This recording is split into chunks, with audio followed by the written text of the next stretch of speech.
നിലമ്പൂർ ഉപതെരഞ്ഞെടുപ്പിൽ മത്സരിക്കാൻ നൽകിയ നാമനിർദ്ദേശ പത്രിക പിൻവലിക്കാൻ യുഡിഎഫിന് മുന്നിൽ ഉപാധികൾ വെച്ച് PV അൻവർ. വരുന്ന തെരഞ്ഞെടുപ്പിൽ യുഡിഎഫ് അധികാരത്തിലെത്തിയാൽ വനം വകുപ്പും ആഭ്യന്തര വകുപ്പും തനിക്ക് നൽകുകയോ അല്ലെങ്കിൽ VD സതീശനെ പ്രതിപക്ഷ നേതാവിന്റെ സ്ഥാനത്ത് നിന്നും മാറ്റുകയോ ചെയ്താൽ മാത്രമേ പത്രിക പിൻവലിക്കൂവെന്ന് യുഡിഎഫിനെ അറിയിച്ചതായി അൻവർ മാധ്യമങ്ങളോട് പറഞ്ഞു. സതീശൻ മുക്കാൽ പിണറായിയാണെന്നും അൻവർ ആരോപിച്ചു.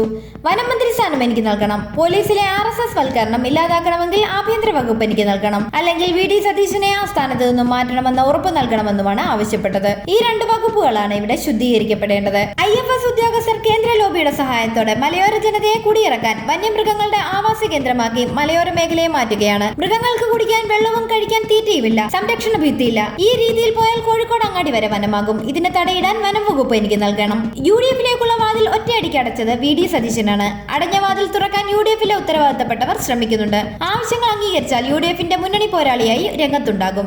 മത്സരത്തിൽ നിന്നും പിന്മാറില്ല. സതീശനാണ് എന്നെ മത്സര രംഗത്തിറക്കിയത്. മലപ്പുറം ജില്ലയിലെ 60 ലക്ഷം ജനങ്ങളിലേക്ക് വികസനം എത്താത്തതിനാൽ ജില്ലയെ വിഭജിക്കേണ്ടത് അത്യാവശ്യമാണെന്നും അൻവർ പറഞ്ഞു. നിലമ്പൂർ ഉപതെരഞ്ഞെടുപ്പിൽ മത്സര രംഗത്തു നിന്നും പിന്മാറാൻ മന്ത്രിസ്ഥാനമടക്കമുള്ള ഉപാധികൾ മുന്നോട്ട് വെച്ചതിന് പിന്നാലെയാണ് സതീശൻ മാറിയാൽ തനിക്ക് മറ്റൊന്നും വേണ്ടെന്ന നിലപാടുമായി അൻവർ രംഗത്തെത്തിയത്. മലയോര ജനതയുടെ പ്രശ്നങ്ങൾ ചർച്ചയാകാൻ തുടങ്ങിയത് PV അൻവർ ഇടപെട്ട ശേഷമാണ്. സതീശനെ UDF ചെയർമാൻ സ്ഥാനത്ത് നിന്ന് മാറ്റി നിർത്തുകയാണെങ്കിൽ എനിക്കൊന്നും വേണ്ട, ഇപ്പോൾ മാറ്റേണ്ട, ധൃതിയില്ല, അടുത്ത തിരഞ്ഞെടുപ്പിന് മുൻപ് മാറ്റിയാൽ മതി. സതീശന്റെ നേതൃത്വത്തിൽ ഇനി UDF-ന് മുന്നോട്ട് പോകാൻ കഴിയില്ല, അൻവർ പറഞ്ഞു. ആര്യാടൻ ഷൗക്കത്ത് ജയിക്കില്ല, പിണറായി സത്തിന് പിന്നിൽ നിൽക്കുന്ന സ്വരാജിനെ ജയിപ്പിക്കാൻ താൻ അനുവദിക്കണോ എന്നും അൻവർ ചോദിച്ചു. നാട്ടുകാരെല്ലാം എന്നോട് പറയുന്നത് പ്രശ്നത്തിന് പരിഹാരമുണ്ടാകണമെങ്കിൽ നിങ്ങൾ തന്നെ വേണമെന്നാണ്. ഇപ്പോൾ ഇവിടെ കാണുന്ന മന്ത്രിമാരും നേതാക്കന്മാരും ഒക്കെ പോകും. ഇവിടെ കട്ടൻ ചായ കുടിച്ച് അങ്ങാടിയിലിരിക്കാൻ നിങ്ങളെ ഉണ്ടാകൂ എന്നാണ് അവർ പറയുന്നത്, അൻവർ പറഞ്ഞു. മലപ്പുറം ജില്ലയെ വിഭജിക്കണമെന്നും തിരുവമ്പാടി അടക്കം മലയോര മേഖലകൾ ഉൾപ്പെടുത്തി പുതിയ ജില്ല ഉണ്ടാക്കണമെന്നുമാണ് അൻവറിന്റെ ഉപാധി. പത്രിക പിൻവലിക്കണമെന്ന് ആവശ്യപ്പെട്ട് ചില UDF നേതാക്കൾ ഇന്ന് രാവിലെയും ബന്ധപ്പെട്ടിരുന്നു. അത് സംബന്ധിച്ച് രഹസ്യ ചർച്ചകൾ തുടരുന്നുണ്ട്. UDF-മായി യോജിച്ചു പോകാൻ താല്പര്യമുണ്ടെന്നും അതിന് വിലങ്ങാവുന്നത് VD സതീശനാണെന്നും അൻവർ പറഞ്ഞിരുന്നു.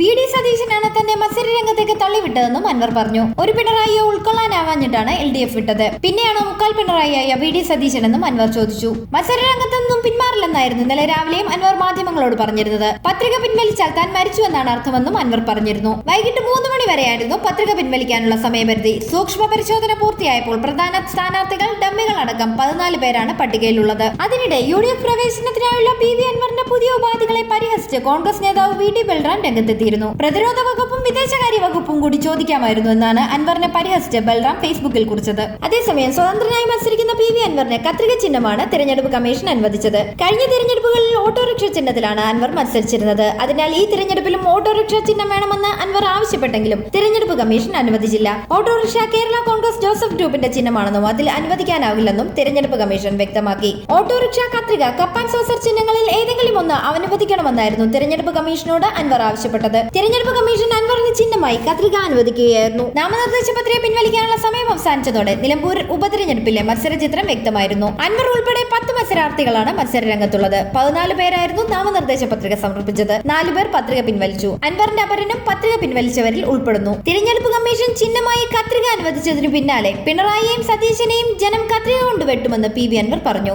അടിവേരിങ്ങനെ വെട്ടി പിണറായിയെയും സതീശനെയും ജനങ്ങൾ യഥാർത്ഥ കത്രിക കൊണ്ട് വെട്ടി കത്രിക പൂട്ടിൽ നിന്ന് തന്നെ രക്ഷിക്കുമെന്ന് അൻവർ പറഞ്ഞു. ഒന്നാമത്തെ പ്രിഫറൻസ് ഓട്ടോറിക്ഷയായിരുന്നു. മറ്റൊരു സ്റ്റേറ്റ് പാർട്ടിക്ക് അനുവദിച്ചതുകൊണ്ടാണ് അത് ലഭിക്കാതെയിരുന്നത്. എന്നാൽ ഈ തിരഞ്ഞെടുപ്പിന് ഏറ്റവും യോജിച്ച ചിഹ്നം കത്രികയാണ്. ഈ തിരഞ്ഞെടുപ്പിൽ ഞാൻ നിങ്ങൾക്ക് മുന്നിൽ നിൽക്കേണ്ടി വന്നത് പിണറായിയും സതീശനും കൂടി എന്നെ കത്രിക പൂട്ടിൽ കുടുക്കിയതുകൊണ്ടാണ്. ആ കത്രിക പൂട്ടിനെ കത്രിക കൊണ്ട് തന്നെ നേരിടാനുള്ള സാഹചര്യം ഇവിടെ ഒരുക്കിയിരിക്കുകയാണ്. എല്ലാത്തരം പിണറായി സത്തിന്റെയും അടിവേര ആളുകൾ നിശബ്ദമായി മുറിച്ചു മാറ്റുമെന്നാണ് അൻവർ പ്രതികരിച്ചത്. ഈ തെരഞ്ഞെടുപ്പിന്റെ പ്രസക്തിക്ക് അനുസൃതമായ ചിഹ്നമാണ് ലഭിച്ചതെന്നും ഓട്ടോറിക്ഷ തൊഴിലാളി വർഗത്തിന്റെ പ്രതീകമായിരുന്നുവെന്നും അൻവർ കൂട്ടിച്ചേർത്തു. അതേസമയം മുനമ്പം വിഷയത്തിൽ മുഖ്യമന്ത്രി പിണറായി വിജയൻ വഞ്ചകനെന്ന് PV അൻവർ പറഞ്ഞു. ക്രൈസ്തവരെ മുഖ്യമന്ത്രി വഞ്ചിച്ചെന്നും പിതാവിനെ പോലെ കണ്ടാണ് അദ്ദേഹത്തിനൊപ്പം നിന്നതെന്നും അൻവർ വ്യക്തമാക്കി. കയ്യും കാലും കെട്ടിയിട്ട സ്ഥിതിയിലാണ് മുഖ്യമന്ത്രിയെന്നും അദ്ദേഹം കൂട്ടിച്ചേർത്തു. VS-നെയും കമ്മ്യൂണിസ്റ്റ് പ്രസ്ഥാനത്തെയും പിണറായി വിജയൻ വഞ്ചിച്ചെന്നും അൻവർ ആരോപിച്ചു. വഞ്ചനയുടെ ഫലമാണ് അദ്ദേഹത്തിന്റെ മുഖ്യമന്ത്രി സ്ഥാനം. തീർത്തും വഞ്ചകനായ അദ്ദേഹം എങ്ങനെയാണ് തന്നെ വഞ്ചകനെന്ന് വിളിക്കുന്നതെന്നും അൻവർ ചോദിച്ചു.